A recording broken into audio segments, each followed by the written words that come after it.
गद्दार, गार्ड को भी उसी ने भर्ती किया। चलो बैठो यहाँ। इंसान अपनी ही फैमिली पर भरोसा ना करे तो किस पर करे? उसे जल्द से जल्द ढूंढना होगा मुझे। अब जो भी करना है अभी करना है। झूठ क्यों बोला आपने? क्या तुम चाहती हो कि इंजाद खून से रंग जाए? और आप जानती हैं कि वो कहाँ है? आउटसाइड।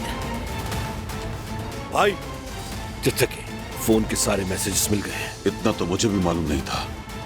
फौरन ढूंढो उसे फराद। मुझे हसन चाहिए। हसन को जान से ना मारूं तो क्या करूं? मैंने उन्हें देखा था। दादी जान! तो तुमने सब बता दिया उसे दिलान। कहाँ छुपाया आपने?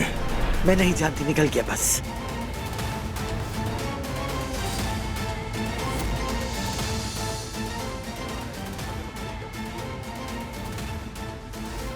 अम्मा जान, ये ऐसे छुप छुप कर कोनों में क्या करती फिर रही हैं आखिर? हिसाब का वक्त आ गया है हसन।